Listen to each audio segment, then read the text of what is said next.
മധു ഭാസ്കർ എല്ലാവർക്കും അറിയാം, ഒരുവിധം മലയാളീസിന് എല്ലാവരും. എനിക്ക് ഭയങ്കര ഇഷ്ടപ്പെട്ട പുള്ളി. പണ്ടേ ഞാൻ ഈ കഥ നമ്മളെ ഈ അനിൽ ബാലചന്ദ്രന്റെ കഥ ഈ പുള്ളി പറഞ്ഞ ഒരു കണക്റ്റഡേ അവൻ വന്ന ഒരു വഴിയുണ്ട്. ആ വഴി നമുക്കറിയാൻ പാടില്ല. നമ്മളിപ്പോ കാണുന്ന കാഴ്ചയിലാണ് ഇൻട്രസ്റ്റ് ഉള്ളവർ കേട്ടാൽ മതി. ഇപ്പം എനിക്കെന്താ ഇതൊക്കെ ഉണ്ട് ശരിക്ക്. അത് വേണ്ടുന്ന സമയത്ത് നമ്മൾ ഓരോന്നും എടുക്കുള്ളൂ. ഇതൊന്നും മോട്ടിവേഷൻ പറഞ്ഞു കഴിഞ്ഞാൽ അകത്തുനിന്നൊരു മോട്ടിവേഷൻ പി വിജയൻ സാറാണ്. പുള്ളിയായിട്ട് ഞാൻ നേരിട്ടിട്ടൊക്കെ സംസാരിച്ചു. പക്ഷേ ഇതൊക്കെ നമ്മൾ അപ്ലൈ ചെയ്യണം നമ്മളെ ലൈഫിൽ. നല്ല സ്പീച്ചാണ് പുള്ളി എന്ന് പറഞ്ഞാൽ. ഒരു കുടുംബ സദസ്സിലും നമ്മളെ ഫാമിലി റിലേറ്റഡ് ആയിട്ട് വരുന്നതിന് ഇതാണ് പുള്ളി. ആർക്കും അറിയുന്നതാണ് അഭിഷാദ് ഗുരുവായൂർ. ഇവരെല്ലാം കണ്ണില് ഒരു 20 സെക്കൻഡ് നോക്കിയിട്ട് എത്ര കാലമായിരുന്നു? 20 സെക്കൻഡ്. ഒരു എക്സാമിൽ തോറ്റു, അതൊരു സിറ്റുവേഷണൽ പ്രോബ്ലം. ആ സിറ്റുവേഷനിൽ തോറ്റു. പക്ഷെ ഞാൻ തോറ്റവനല്ല. നിങ്ങളെ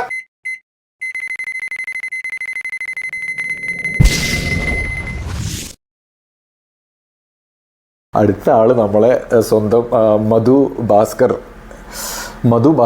കറക്റ്റ്. മധു ഭാസ്കർ ഞാൻ നോക്കിയതല്ല, ഞാൻ ഒരു ഓർഡറിൽ എഴുതി വെച്ചിട്ടുണ്ട്. അതാണ് ഇടയ്ക്കിടയ്ക്ക് താഴോട്ടേക്ക് നോക്കുന്നത്. മധു ഭാസ്കർ എല്ലാവർക്കും അറിയാം, ഒരുവിധം മലയാളീസിന് എല്ലാവരും. എനിക്ക് ഭയങ്കര ഇഷ്ടപ്പെട്ട പുള്ളി. പണ്ടേ പറയുന്ന ഓരോ എക്സാമ്പിൾ ആയാലും ഭയങ്കര ഇഷ്ടപ്പെട്ടു. അങ്ങനെ ഒരു സിമ്പിൾ ആളുമാണ്. പണ്ട് മെലിഞ്ഞ ഒരു ലെവലിൽ എല്ലാം ഉണ്ടായത്. ഇപ്പം കുറച്ച് ഓക്കെ, പക്ഷേ പേഴ്സണാലിറ്റി വൈസ് ഒക്കെ നോക്കുകയാണെങ്കിൽ പക്ഷേങ്കിൽ അടിപൊളിയാണ് പുള്ളി. എല്ലാവർക്കും ഇഷ്ടപ്പെടുന്നത്. പുള്ളീൻ്റെ 1-2 ക്ലിപ്സ് നമുക്കൊന്ന് കാണാം. ചൈനീസിലൊരു പഴഞ്ചൊല്ലുണ്ട്, ചെരുപ്പില്ല എന്ന് ഞാൻ വേദനിച്ചു, കാലേ ഇല്ലാത്തവനെ കാണുന്നവരെ എന്നാണ്. ജീവിതം എത്ര സുന്ദരമാണ്. നന്ദി പറയാൻ മാത്രമല്ലേ ഉള്ളൂ. പക്ഷെ മനുഷ്യന്മാർ എപ്പോഴും അവരുടെ കുറവുകൾ മാത്രം പെരുപ്പിച്ച് പറഞ്ഞുകൊണ്ടിരിക്കും. കുറവുകളാണ് ജീവിതം എന്ന് ധരിക്കുന്നവരാണ് ഒരുപാട് മനുഷ്യർ. അപ്പൊ ജീവിതം ഒരുപാട് നന്മകൾ ഉള്ളതാണെന്നും കൂൺകുരുടി ചെവിടില്ലാതൊരു ജീവിതം കിട്ടി, ഒരുപാട് നല്ല ബന്ധങ്ങൾ കിട്ടി, ജീവിതത്തിൽ ആരോഗ്യകരമായ ഒരു ജീവിതം കിട്ടി, ഇങ്ങനെ എത്രയോ സൗഭാഗ്യങ്ങളെല്ലാം വിട്ടിട്ട് കുറവുകൾ തേടി നടക്കുന്നത് സ്വന്തം ജീവിതത്തിനെ അവഹേളിക്കുന്നതിന് തുല്യമാണ്.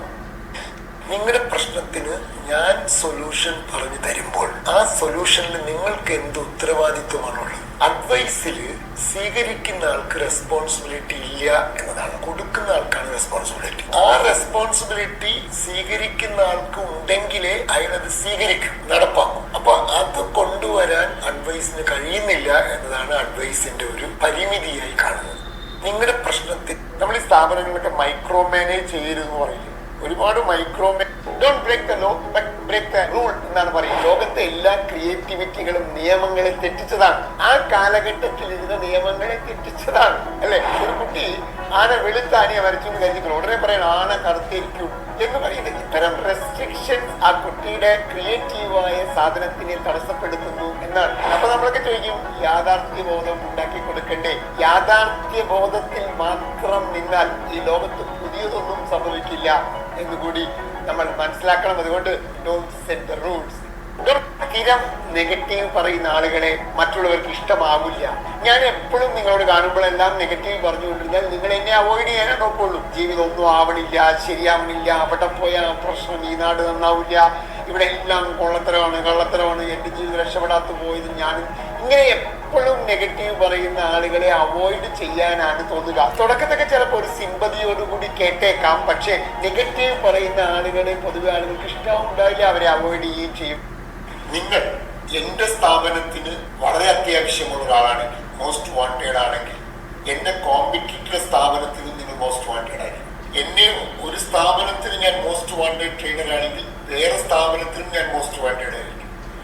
ഈ സ്ഥാപനത്തിൽ വേണ്ടാത്ത ഒരാളാണ് നിങ്ങളെങ്കിൽ വേറൊരു കോമ്പറ്റീറ്റർ സ്ഥാപനത്തിനും നിങ്ങൾ വേണ്ടാത്തവരാണ്. എല്ലാ മനുഷ്യനും എന്തെങ്കിലും ചില പ്രത്യേകതകളുണ്ട്. ഓരോ മനുഷ്യനും ഓരോ മേഖലയിൽ വളരെ ക്രിയേറ്റീവ് ആകും. എല്ലാവരും എല്ലാ മേഖലയിലും ക്രിയേറ്റീവ് ആകുന്ന ഒരു കാര്യം ലോകത്ത് സാധ്യമല്ല. നമ്മൾ ചെറിയ കുറിച്ചായിരിക്കുമ്പോൾ തന്നെ കണ്ടാൽ മനസ്സിലാകും, ചില കാര്യങ്ങൾ വലിയ താല്പര്യം കാണിക്കും. നമ്മൾ നമ്മുടെ താല്പര്യങ്ങൾ അവരുടെ മേത്ത് അടിച്ചേൽപ്പിക്കുകയാണ് ശ്രമിക്കുന്നത്. പകരം അവരുടെ താല്പര്യങ്ങളിലാണ് അവർ ക്രിയേറ്റീവ് ആവുക. നമ്മുടെ താല്പര്യങ്ങളിൽ അവർ ക്രിയേറ്റീവ് ആവണം എന്ന് വിചാരിക്കുന്നത് പോലെ മണ്ടത്തരം ലോകത്തില്ല എന്നാണ്. അവരുടെ മേഖലകൾ ഏതാണ്, ഏത് കാര്യങ്ങളിലാണ് ഇവർ ക്രിയേറ്റീവ് ആവുക എന്ന് നിങ്ങൾ കാണുന്ന പുസ്തകങ്ങൾ. നിങ്ങൾ ആരോടാണോ നിങ്ങൾക്ക് അസൂയ ഉണ്ടാകുന്നത് അയാളുടെ സ്റ്റോറി അറിയുക. കാരണം ഇത് അടിപൊളിയാണ്. ഇത് ഒരുപാടുണ്ട്, പിന്നെ കുറെ ക്ലിപ്സ് എടുത്തു. അയാളുടെ കഥ അറിയണം. അയാൾ വളർന്നു പോയിട്ടുണ്ടെങ്കിൽ അതിനൊരു കഥയുണ്ട്. ഞാൻ ഈ കഥ നമ്മളെ ഈ അനിൽ ബാലചന്ദ്രന്റെ കഥ ഈ പുള്ളി പറഞ്ഞ ഒരു കണക്റ്റഡ് ഈ സ്റ്റോറി നമ്മൾ കാണില്ല, നമ്മൾ ഈ അവസ്ഥ മാത്രമേ കാണുള്ളൂ. ചില ആളുകൾ വലിയ വലിയ കാറിലൊക്കെ പോകുമ്പോഴേ അവന്റെ പോക്ക് കണ്ടു, അവൻ ആ കാറിൽ എത്തുന്നതിന് മുമ്പ് അവൻ വന്ന ഒരു വഴിയുണ്ട്. ആ വഴി നമുക്കറിയാൻ പാടില്ല, നമ്മളിപ്പോ കാണുന്ന കാഴ്ചയിലാണ് അവനോട് ആ വഴി അറിയാമെങ്കിൽ, അവൻ പെട്ട കഷ്ടപ്പാടുകൾ അറിയാമെങ്കിൽ, അവന്റെ വഴിയിലെ യാത്രയിലെ ദുരിതങ്ങൾ അറിയാമെങ്കിൽ നമുക്ക് അവനോട് മതിപ്പാണ് തോന്നുക, പകരം അസൂയല്ല തരുക. അതുകൊണ്ട് നോ ഹിസ് സ്റ്റോറി അല്ലെങ്കിൽ ഹെർ സ്റ്റോറി. നിങ്ങൾ ആരോടാണോ നിങ്ങൾ കണ്ടില്ലേ മധു ഭാസ്കർ പുള്ളിയൊക്കെ ഇങ്ങനെ പറയുന്നതിൽ എനക്കൊന്നും ഞാനിപ്പം കാണിച്ചു തന്നെ ഇപ്പം മധു ഭാസ്കറിലെത്തി, ഇനി കുറച്ച് ആളും കൂടിയുണ്ട്, എന്നിട്ട് നമ്മൾ ലാസ്റ്റാണ് അനിൽ ബാലചന്ദ്രനിൽ എത്തുന്നത്. ക്ഷമയോട് ഇൻട്രസ്റ്റ് ഉള്ളവർ കേട്ടാൽ മതി. ഇപ്പം എനിക്കെന്തായാലും ഈ വീഡിയോ ഒന്ന് എടുക്കണം തോന്നി, ഇതെല്ലാം ഇടയ്ക്ക് ലൈഫിൽ വരുന്ന കാര്യമല്ലേ. പിന്നെ അപ്പോൾ പുള്ളി കണ്ടില്ലേ മധു ഭാസ്കർ സാറ്. അപ്പോൾ പുള്ളീൻ്റെ ഞാൻ പണ്ടെല്ലാം ഡൗൺലോഡൊക്കെ ചെയ്തിട്ട് കാറിലൊക്കെ ഇട്ടിട്ട് പെൻഡ്രൈവിലൊക്കെ കേട്ടുകൊണ്ടൊക്കെ പോകുമായിരുന്നു. അത്ര മോട്ടിവേറ്റ് ചെയ്യുന്ന ആളാണ് പുള്ളി നമ്മളെ. അത് ബിസിനസ് ലെവൽ മാത്രമല്ല, പുള്ളി ഇപ്പോൾ സമഗ്ര എന്ന് പറഞ്ഞിട്ട് ബിസിനസ് ക്ലാസ് എന്തൊക്കെ എടുക്കുന്നുണ്ട്. ഇവരും മാറ്റങ്ങൾ വരുത്തി വരുന്നുണ്ട് കുറേ, പിന്നെ വർഷങ്ങൾ കഴിയുമ്പം അപ്ഗ്രേഡ് ചെയ്യുമല്ലോ അവരും. അപ്പോൾ ഓക്കെ, കൂടുതൽ പറയുന്നില്ല. നമ്മൾ അടുത്ത ആളാണ് PP Vijayan sir. PP Vijayan sir ഒരു ഗംഭീര ഈ പറഞ്ഞ പോലെ തന്നെ മോട്ടിവേഷനാണ്. ഞാൻ ഒരുപാട് പുള്ളിയുടെ വെബിനാറും എല്ലാം ഫ്രീ ആണ്. ഞാൻ ഈ കണ്ട മോട്ടിവേറ്റർ ഏടിയും പേ ചെയ്തിട്ടുള്ള ഒരു പരിപാടി. ഞാൻ ബുക്കൊക്കെ PP വിജയൻ സാർ ഒരുപാട് ബുക്കൊക്കെ ഉണ്ട് ഇറങ്ങിയിട്ട്, നമ്മളെ ഓരോ വെൽത്ത് വൈസ് ആണെങ്കിലും നമ്മളെ ഹെൽത്ത് വൈസ് ആണെങ്കിലും ഒരുപാട് എനിക്ക് ഭയങ്കര ഒരുപാട് പിന്നെ വീഡിയോസിലൊക്കെ ഭയങ്കര ഹെൽപ്ഫുൾ ആയതും എൻ്റെ മൈൻഡിൽ ഇപ്പോഴും ആ സംഗതികളൊക്കെ ഉണ്ട്. ശരിക്ക് അത് വേണ്ടുന്ന സമയത്ത് നമ്മൾ ഓരോന്നും എടുക്കുള്ളൂ. ഇതൊന്നും വിടൂല, നമ്മളെ മനസ്സിൽ ഉറങ്ങിക്കിടക്കും. നമ്മൾ ശരിക്ക് പിന്നെ ഈ നല്ല കാര്യങ്ങൾ ഈ പറയുന്നതൊക്കെ നല്ലതാണല്ലോ, അപ്പോൾ നമ്മൾക്കും ഒരു നന്മയെ വരുള്ളൂ ഇതിൽ. അപ്പം വേണ്ടുന്ന സമയത്ത് മാത്രം നമ്മൾ ഉള്ളിലില്ല ഇവർ പറയുന്ന ഓരോ കാര്യങ്ങൾ ആ സിറ്റുവേഷനിൽ ഉണർന്ന് പ്രവർത്തിക്കും. അതിനാണ് ഇതിൻ്റെ ഒരു മാജിക്ക്. ഈ മോട്ടിവേഷൻ സ്പീക്കറെ എന്ന് പറഞ്ഞാൽ നല്ല നമ്മൾ കറക്റ്റ് ആളെ സെലക്ട് ചെയ്യണം. That is very important. അപ്പോൾ ഞാനേതായാലും സെലക്ട് ചെയ്തതിൽ എനിക്ക് ഇതുവരെ മോശമൊന്നും വന്നിട്ടൊന്നുമില്ല. ഞാൻ അതുകൊണ്ട് തന്നെയാണ് ഇവരൊക്കെ ഇത് ചെയ്യുന്നത്. എഗെയിൻ ഞാൻ പറഞ്ഞു, എപ്പോഴും നമുക്ക് ഒരു മോട്ടിവേഷൻ വന്നു കഴിഞ്ഞാൽ അകത്തുനിന്നൊരു മോട്ടിവേഷൻ വരുമ്പോഴത്തേക്ക് PP വിജയൻ സാറാണ്.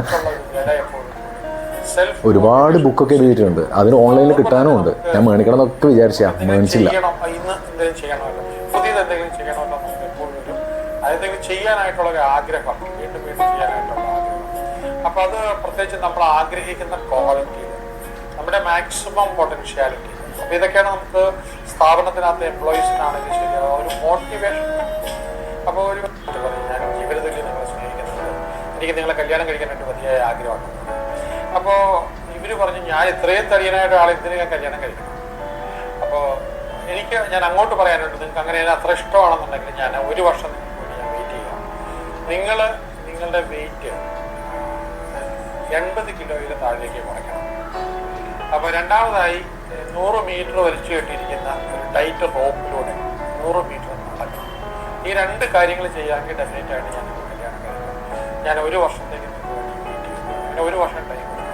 ഇതൊക്കെ പുള്ളി ഉണ്ടാക്കിയ കഥയായിരിക്കും, പക്ഷേ നമ്മളതിൻ്റെ ഇതെടുത്താൽ മതി ഔട്ട്കം. അവരുടെ മുഖം തന്നെ മനസ്സിൽ ഓർത്തോണ്ടിരിക്കും, അവരുടെ കണ്ണിലേക്ക് തന്നെ നോക്കിക്കൊണ്ടിരിക്കും. പിറ്റേ ദിവസം വിശപ്പ് വരുമ്പോൾ ഇതൊക്കെ ആഹാരം കഴിക്കില്ല, ജലം മാത്രം കഴിക്കും. ഈ വൈറ്റമിൻ ഡി എന്താണ് പോസിറ്റീവ് ആറ്റിറ്റ്യൂഡ്. അപ്പോൾ നമുക്ക് പോസിറ്റീവ് ആറ്റിറ്റ്യൂഡ് എങ്ങനെയാണ് നമുക്ക് ഉണ്ടാകുന്നത്? ഇപ്പോൾ ഇതിന് ഒരുപാട് പ്രോഗ്രാംസ് ഉണ്ട്. 7 ഡേ ചാലഞ്ച് എന്ന് പറയുന്നൊരു പ്രോഗ്രാം ഉണ്ട്. അപ്പോൾ നമുക്ക് എപ്പോഴും എന്താണ് താങ്ക്ഫുൾ ആയിട്ടുള്ള കാര്യങ്ങൾ മാത്രം ഓർത്തുകൊണ്ടിരിക്കുന്നുണ്ട്. ഗ്രാറ്റിറ്റ്യൂഡ്, എപ്പോഴും ഗ്രാറ്റിറ്റ്യൂഡ് കൊണ്ട് നോക്കുന്നുണ്ട്. അപ്പോൾ ഒരു റബ്ബർ ബാൻഡ് പുള്ളിയായിട്ട് ഞാൻ നേരിട്ടിട്ടല്ല സോറി, ഈ വെബിനാറിൽ ഫ്രീ ഉണ്ടാവും, അപ്പോൾ ഞാൻ സംസാരിച്ചിട്ടൊക്കെ ഉണ്ട്, ഡൗട്ടൊക്കെ ചോദിച്ചിട്ടൊക്കെ ഉണ്ട്. എന്തെങ്കിലും മനസ്സിൽ വന്നു കഴിഞ്ഞാൽ അന്നേരം റബ്ബർ ബാൻഡ് വലിച്ചിട്ടുണ്ട്, ഇത് പോയി കൊണ്ടിട്ട് നല്ല വേദനയാണ്. ഒരു 3-4-5 പ്രാവശ്യം അത് അടിച്ചു കഴിഞ്ഞാൽ അത് മുറിയണം. അതുപോലുള്ള റബ്ബർ ബാൻഡാണ്. ഗ്ലോബലിയുള്ള കാര്യം ഞാൻ പറയുന്നത്, പല ട്രെയിനിങ്ങിനകത്തുള്ള കാര്യം. നമ്മളിങ്ങനെ ഒരു മാസം നമ്മളെ പ്രോഗ്രാം ചെയ്ത് കഴിഞ്ഞാൽ നെഗറ്റീവായിട്ട് ചിന്തിക്കാൻ നമ്മളെ മൈൻഡ് സമ്മതിക്കത്തില്ല. അതുപോലെ തന്നെ നമ്മുടെ സ്ട്രോങ്, അതുപോലെ തന്നെ ചില കാര്യങ്ങൾ വളരെ കോൺഫിഡൻഷ്യലാണ്. അപ്പോൾ ഞാൻ നേരത്തെ നമ്മൾ നടത്തിക്കൊണ്ട് ഇപ്പോൾ മറ്റൊരു ബുദ്ധന്റെ ഇത് നോക്കുമ്പോൾ ചിന്ത, നിങ്ങൾ എന്താണ് ചിന്തിക്കുന്നത്? ഞങ്ങൾ മാറുന്നു, നാം എല്ലാവരും നമ്മുടെ നമ്മുടെ ചിന്തകളിലൂടെ നമ്മൾ ലോകം സൃഷ്ടിക്കുകയാണ്. അപ്പൊ നിങ്ങളും ഞാനും എല്ലാം നമ്മൾ ലോകം സൃഷ്ടിക്കുന്നു. പക്ഷെ ഇതൊക്കെ നമ്മൾ അപ്ലൈ ചെയ്യണം നമ്മളെ ലൈഫിൽ, അല്ലാണ്ട് ഒരു കാര്യമില്ലല്ലോ. ചുമ്മാ കേട്ടുവിടാം, പാട്ട് കേട്ട പോലെ അല്ലല്ലോ മോട്ടിവേഷൻ. പിന്നെ അതുപോലെ ബുദ്ധൻ പറയുന്നു, ഞങ്ങൾ ഉച്ചരിക്കുന്ന വാക്കുകൾ, തങ്ങൾ ഉച്ചരിക്കുന്ന വാക്കുകൾ ശ്രദ്ധയോടെ തിരഞ്ഞെടുക്കണം. സത്യം. കാരണം ആളുകൾ അതാണ് ഇവന് പറ്റിയിരിക്കുന്നത്. അനിൽ ബാലചന്ദ്രൻ നല്ലതോ ചീത്തയോ ആയതിന് അവരെ സ്വാധീനിക്കുകയും ചെയ്യും. മോശം വാക്കുകൾ നമ്മൾ ഉച്ചരിക്കുകയാണെങ്കിൽ മോശമായ കാര്യങ്ങൾ ചെയ്യാനായിട്ട് മറ്റുള്ളവരെ സ്വാധീനിക്കും. അപ്പം അനിൽ ബാലചന്ദ്രന് പറ്റിയത് ഇതാ കണ്ടാ, ഈ കാര്യം കണ്ടില്ലേ ചിലത് ഇവർ പറയുന്നത്. അപ്പോൾ സത്യമാണ്, നമ്മൾ അതൊക്കെ മൈൻഡിൽ കൊടുത്ത് നമ്മൾ ചെയ്യുകയാണെങ്കിൽ ഇതെല്ലാം ഭയങ്കര നമ്മളെ ഗൈഡ് ചെയ്യാണ് നമ്മുടെ ജീവിതത്തിൽ. ഓക്കെ, അതാണ് പി വിജയൻ സാറ്. അടിപൊളിയാണ്. നമ്മൾ അടുത്തത് നിങ്ങൾക്കെല്ലാവരും ഭയങ്കര ഇഷ്ടപ്പെടുന്നതും ഒരുവിധം ഇപ്പോൾ പുള്ളീന് അടുത്ത് വന്നതാണ്, പക്ഷേങ്കിൽ ഒരുവിധം എല്ലാവർക്കും അറിയാം. പുള്ളിയുടെ പേരാണ് VK സുരേഷ് ബാബു. ഇവരൊന്നും എൻ്റെ മൈൻഡിൽ കയറില്ല കേട്ടോ, ഇവരൊക്കെ അറിയാമെന്നുള്ളൂ, അതുകൊണ്ട് ഞാൻ എഴുതിയെടുത്തതാണ്. PK സുരേഷ് ബാബു. നമുക്ക് പുള്ളീൻ്റെ സ്പീച്ചാണ്. പുള്ളി എന്ന് പറഞ്ഞാൽ ഒരു കുടുംബ സദസ്സിലും നമ്മളെ ഫാമിലി റിലേറ്റഡ് ആയിട്ട് വരുന്നതിനൊക്കെ ഒരു എക്സാമ്പിളും പാട്ടും എല്ലാം കൂടിയിട്ടുള്ള ഒരു ഗംഭീര പ്രസംഗമാണ്. എല്ലാവർക്കും ഇഷ്ടപ്പെടും കാണാൻ വേണ്ടിയിട്ടുള്ള. അപ്പോൾ ഇതൊരു different type of motivation or അങ്ങനെ വരുന്നതാണ്. അതുകൊണ്ട് നമുക്ക് പുള്ളി വേണ്ടി ഒന്ന് കണ്ടിട്ട് വരാം, നോക്കാം. ഇതാണ് പുള്ളി. ചിമ്മിണിക്കൂട് വെച്ചിട്ടാ പഠിക്കുകയല്ലേ. ചിമ്മിണിക്കൂട് എന്ന് പറഞ്ഞാല് ഈ മഷി, അന്ന് പേന എന്ന് പറഞ്ഞാല് മഷി നിറയ്ക്കുന്ന പേന. ഇപ്പഴല്ലേ അറ്റത്ത് നല്ല ചിരിക്കാൻ പറ്റിയതും ഒരു എന്റർടൈനറാണ് പുള്ളി ടോട്ടലി. അതിൽ നമ്മൾക്ക് ഇടക്കിടക്ക് നമുക്ക് വേണ്ടുന്നതും തരും, നമ്മത് പിടിക്കണം കേട്ടോ. ചോട്ടയാക്കിയിട്ട് അച്ഛന്റെ പഴയ കോട്ടം കൊണ്ട് ചീന്തി തിരിയാക്കിയിട്ട് മണ്ണെണ്ണ വെച്ച വിളക്ക ഇതും വെച്ച് പഠിക്കുമ്പോൾ ആദ്യമായിട്ട് കാണുകയാണെങ്കിൽ പുള്ളീനെ ഒന്ന് യൂട്യൂബിൽ സെർച്ച് ചെയ്ത് നല്ലോണം കേട്ടോ, നല്ലതാണ്. നമ്മളത് മുന്നിൽ വെച്ച് പഠിക്കുമ്പോ ഈ വിളക്കിന്റെ പുക നമ്മൾ ഏത് ഭാഗത്തായിരിക്കും ആ ഭാഗത്തെ വരും. അപ്പുറത്തിരുന്ന പുക അങ്ങോട്ട് വരും, ഇപ്പുറത്തിരുന്ന പുക ഇങ്ങോട്ട് വരും. എറിഞ്ഞു പൊളിക്കാൻ തോന്നും. ശ്വാസോച്ഛ്വാസത്തിന്റെ ചലനമുള്ള വായുവിൽ മർദ്ദം കുറയുന്നതുകൊണ്ടാണ് പുക. എങ്ങനെ മനസ്സ് സന്തോഷപ്രദമാക്കും? എങ്ങനെ മനസ്സ് സന്തോഷപ്രദമാക്കും? എങ്ങനെ മനസ്സ് സന്തോഷപ്രദമാക്കും? അതിനുള്ള മാർഗങ്ങൾ എന്താ? ഒന്ന് പ്രധാനം നിങ്ങളുടെ ഓക്കെ. അപ്പോൾ പുള്ളി അടിപൊളിയാണ്. അപ്പോൾ പുള്ളിയുടെ വീഡിയോ ഒക്കെ കണ്ടോ. അപ്പോൾ നമ്മൾ VK സുരേഷ് ബാബുവിനെ പോലെ തന്നെയാണ് അടുത്ത് വരുന്ന ആൾ. പുള്ളി എല്ലാവർക്കും അറിയുന്നതാണ്, അഭിഷാദ് ഗുരുവായൂർ. ഇവരെല്ലാം എന്തിനാണ് ഞാൻ എടുത്തതെന്ന് പറഞ്ഞാൽ, ഇവരെ നമ്മൾക്ക് ഹേർട്ട് ചെയ്യാണ്ട് നല്ല എൻ്റർടൈനറായിട്ട് സംസാരിക്കുന്നതും അതേപോലെ തന്നെ നമ്മൾക്ക് നല്ല ഇതേപോലെ ഓരോ നല്ല കാര്യങ്ങൾ പറഞ്ഞു തരുന്നതാണ്. നമുക്ക് ആ പുള്ളിൻ്റെ ഒന്ന് കണ്ടിട്ട് വരാം. പുള്ളി ഹസ്ബൻഡിന്റെ കണ്ണില് ഒരു 20 സെക്കൻഡ് നോക്കിയിട്ട് എത്ര കാലമായിട്ടുണ്ടാവും? 20 സെക്കൻഡ്. ഇന്ന് പോയി ചെയ്ത് നോക്കിയേ. ഇന്ന് വൈകിട്ട് വീട്ടിൽ പോയിട്ട് കുറച്ച് ആൾ വരുമ്പോ നേരെ പോയിട്ട് കൈ പിടിച്ചാൽ ഭയങ്കര കോമഡിയാണ്. ഭയങ്കര കോമഡിയിലേ പറയൂ. ആ ഡൈനിങ് ടേബിളിൽ തൊട്ടടുത്ത് ഓപ്പോസിറ്റ് നിങ്ങൾ വരുന്നത് ആ കണ്ണിലേക്ക് ഇങ്ങനെ ഒരു 20 സെക്കൻഡ് നോക്കിയാൽ ഇതുവരെ പുള്ളിൻ്റെ ഒന്നും എത്ര ക്ലാസ്സിൽ നമ്മൾ, അതാണ് ഞാൻ ഉദ്ദേശിച്ചത്. നമ്മളെ മെയിൻ അജണ്ട അനിൽ ബാലചന്ദ്രൻ്റെ ഇഷ്യൂ ആണ്. അപ്പോൾ നമുക്ക് ആർക്കും ഒരു ഹേർട്ട് ചെയ്യില്ല. ഈ കഴിഞ്ഞ എല്ലാവരും, ഒരുവിധം എല്ലാവരും അങ്ങനെയാണ്.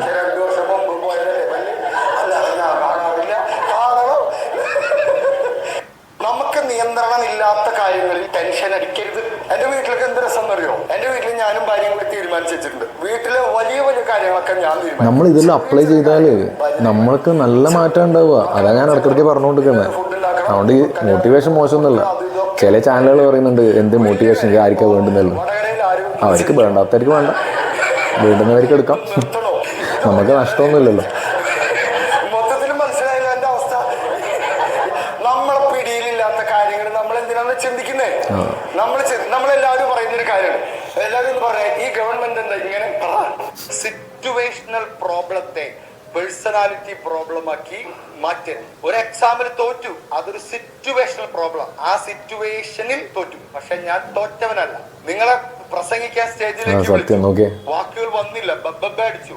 ആ സിറ്റുവേഷനിലാണ് അത് ചേച്ചി നമ്മൾ തളർന്നു കൊണ്ടാന്നില്ലാണ്. My personality is like that എന്ന് എനിക്ക് അവിടെ പേടിയായി. അപ്പൊ എനിക്ക് പേടിയുണ്ട്, ഞാൻ പേടിത്തൊണ്ടനോ പേടിത്തൊണ്ടിയോ ആണ്, കോൺഫിഡൻസ് ഇല്ലാത്ത ആളാണ് എന്ന പേഴ്സണാലിറ്റിയിലേക്ക് മാറ്റും. ഒരു സിറ്റുവേഷനിൽ ഒരു കാര്യം മറന്നുപോയി. പക്ഷെ ചിലരെന്തെടുക്കുക, ഞാൻ മറവിയുള്ള ആളാണ്, അത് പേഴ്സണാലിറ്റി പ്രോബ്ലം ആയി. ഇത് സിറ്റുവേഷൻ പ്രോബ്ലം. ഒരു അബദ്ധം പറ്റി, അത് ആ സിറ്റുവേഷനിൽ പറ്റി. അല്ലാതെ ഞാൻ മണ്ടനല്ല.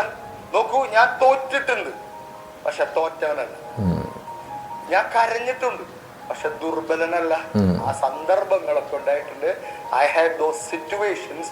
പക്ഷെ ഞാൻ അങ്ങനത്തെ ഒരാളല്ല. അതെനിക്ക് മറികടക്കാൻ പറ്റും. കണ്ടില്ലേ, ആളടിപൊളിയല്ലേ? എല്ലാവർക്കും ഇഷ്ടപ്പെടുന്നതാണ്, എല്ലാവർക്കും അറിഞ്ഞിട്ടുണ്ടാവും. നമുക്ക്